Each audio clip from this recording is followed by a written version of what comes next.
mythological cycle, the Iberians were the longest running. Mm. And they had power, they were magicians. Many of the ancient sites that you'll go and visit, and you'll see standing in Ireland, date from these so-called fear bogs and so on. So interesting. They're a very important group, and I write about them in the book, in the first chapters of book 1. Mm-hmm. Then comes a supremely important and highly mysterious group of people who are known as the Tuatha Dé Danann, right, or the Tuatha Dé Danann. That's Gaelic for the tribe of the goddess Danu. Mm-hmm. And they are absolutely fundamental to study, because they're a smaller group, but of very powerful magicians and magi, who make up a very important group. We could spend, 10 shows just on mythologies connecting to these guys. Sheesh. And especially the mythology that they bring with them absolutely stipulates that they came from 4 islands that were drowned in a great cataclysm. Mm-hmm, no question about it. They're even mentioned. In fact, one of the lands that they claim they came from in Gaelic is called Murias.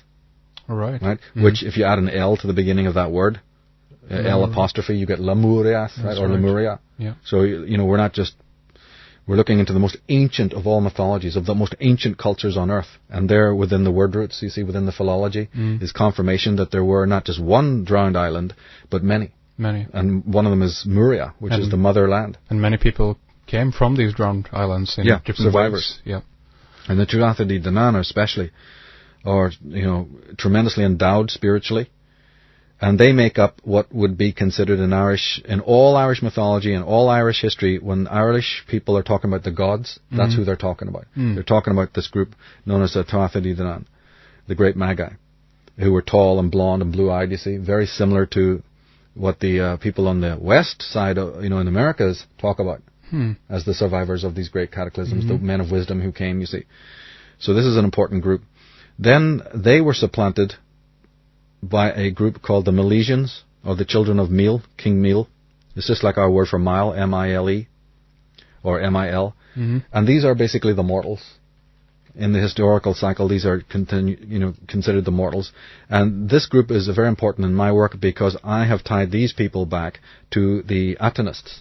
Yeah. And for people who haven't the faintest idea what that means, the Atenists is a very important group of Egyptian sun priests that we've been talking about in these shows, and I deal with, in great detail in the book, who were basically started by Pharaoh Akhenaten.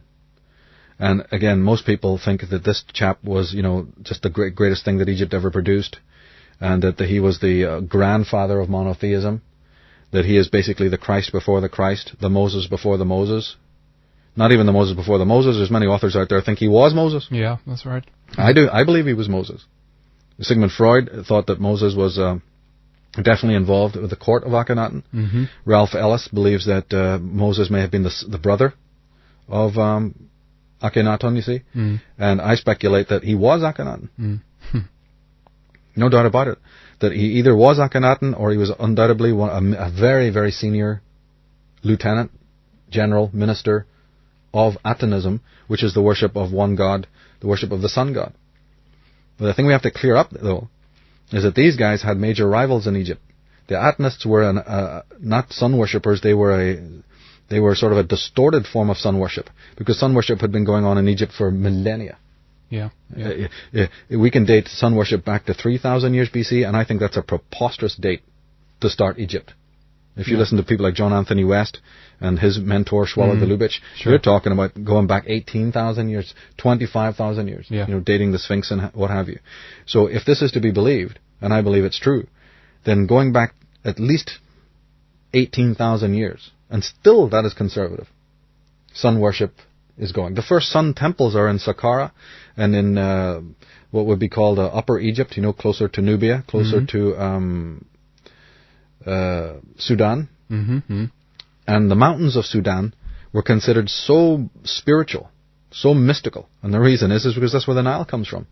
Like all rivers, rivers start in the mountains and flow downwards. Mm-hmm. So the Sudan was considered the realm of the gods to all Egyptians. In fact, the most sacred burial grounds were in that area.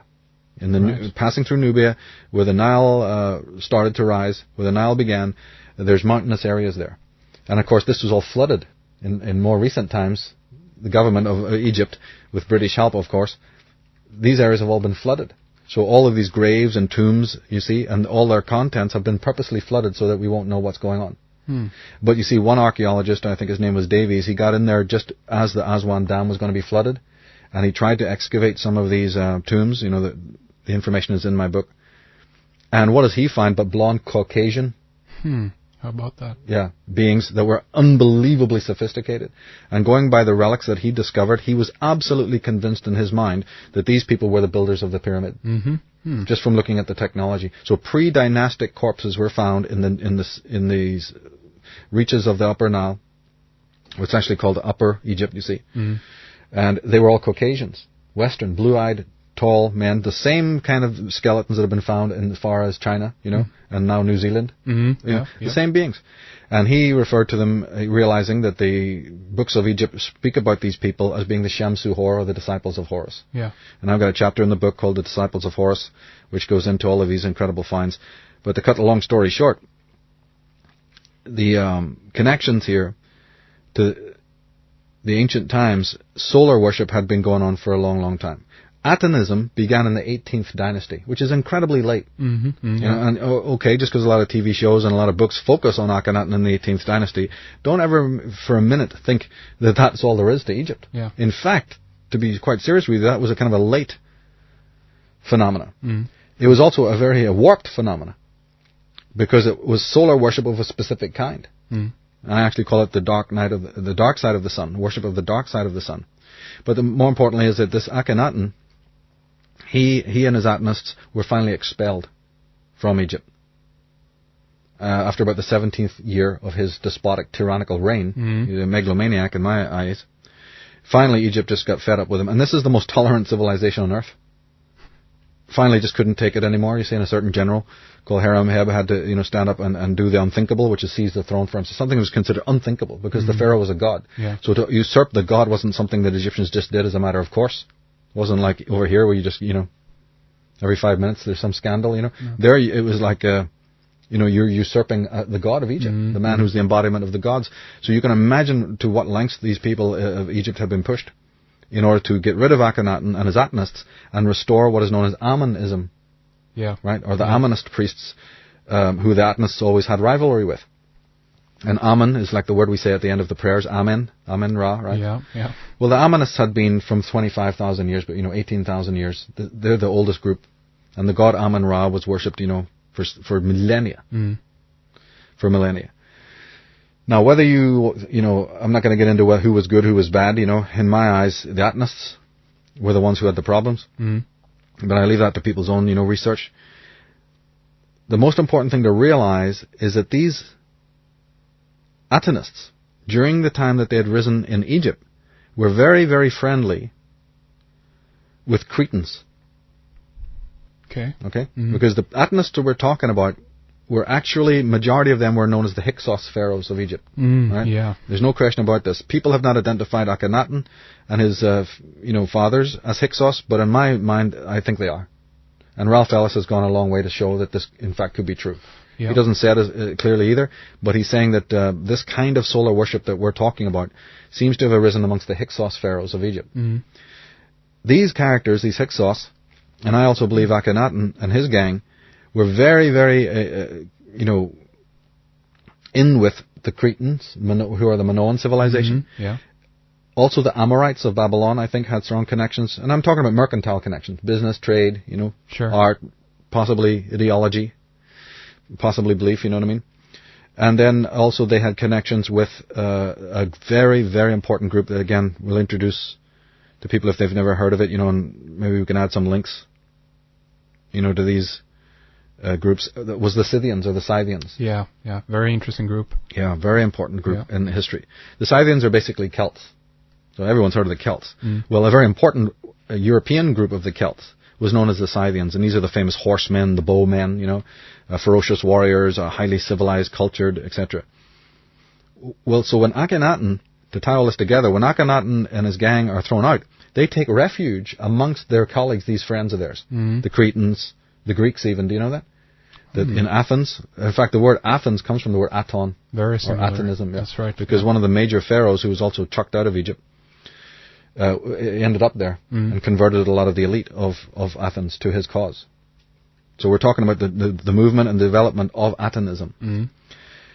The most amazing thing that is contributed by people like Ahmed Osman, Mustafa Gadala, and especially Ralph Ellis has been to show that these same Athenists I am talking about are no less the Israelites of the Bible. Yeah. So when you want to tie in the biblical connection here, for people who want to unravel that tissue of lies and mystery, understand that when you're talking about Jews and Judeans and all of this stuff about Israelites, start getting your head around this idea that is now 100% proven.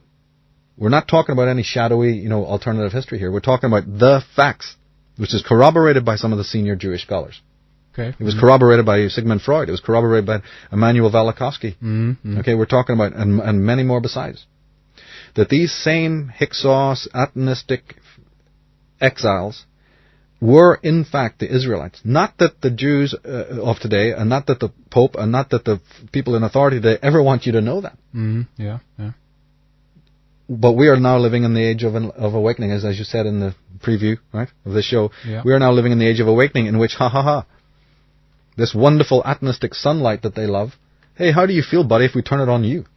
Right? You've been blinding the world for all these centuries, throwing light at us, throwing sun at us, symbols in the heraldry, symbols in the advertisements, right? Symbols in the corporate logos, symbols in the architecture. Well, wait a minute. Why don't we respond in kind and become a little, sort of like a little Illuminati of our own and turn this big, halogen light on them? See how they like it. See how the Pope likes it. See how the Cardinals like it. See how the Jesuits like it. See how the Zionists like it. See how the royalty like it when their own symbols are now turned on them by us. What dirt we might find out. And what we're discovering is that these Israelites, and when you get into the history of the words like I do in the book, you start to find an amazing story. But these Athenists then being thrown out of Egypt didn't like to lose their homelands. I mean, this is the empire of the world. Yeah. You can't think of a more prosperous. Egypt, one of Akhenaten's forefathers, Tutmosis III, and then his own father, Amenhotep III, were the wealthiest men in the world. They ran the biggest empire in the world. Fleets of Phoenician ships, carrying trees and cedar trees to build the greatest temples. Right. Hundreds and hundreds of princes and dukes and foreign princesses, coming in tribute. The most cosmopolitan empires of the time, you can't even imagine. Just go to the British Museum and take a look at the statues there, or any museum that shows antiquities from Egypt, and you'll be stunned at the size of them and and the beauty and all of this. So, being chucked out of that, it's like that James Bond movie, the world is not enough. Where did they get that idea? Because that's what was on Akhenaten's mind, that even the rest of the world now will not match what we've lost. So this is where the New World Order concept comes from. But in an Irish context, you see, the Scythians weren't just a bunch of guys that only had loose ties to Egypt and hung around the Russian steppes. These people had a city south of Galilee. All right. Yeah, called Scythopolis. Okay. It's still there today. In fact, one of the first Christian bishops was set up in Scythopolis. Okay. The Scythians literally ran trade routes all the way down into Judea and Galilee and into interesting. Egypt. They were very well to do, and they had deep connections. They were probably part of the mystery school tradition over there. In fact, these Scythians, being Celts or Gaels, in the ancient chronicles of Ireland, going back to the 1600s, the histories that were written down, claim that the Gaels, these Scythians, actually contributed to educating the Egyptians. Okay. My work claims that the Egyptians had been educated thousands of years before that by the original Druids of Ireland. Sure. People find that preposterous. Well, no, it's not preposterous, because in historical times, or just, at the time of the Athenists, the Scythians are on record as being the teachers of the Egyptians. Highly educated Celts. So they are the connecting... They're one of the connections people need to know about. Ultimately, I'm talking about, a worldwide global collegiate empire which existed thousands of years before that. Yeah. But we can still trace it to the Gael. It lasts up until the Gaelic times. The Gaels being the people who came to Ireland from Europe, as the official history goes. So these Scythians are highly educated.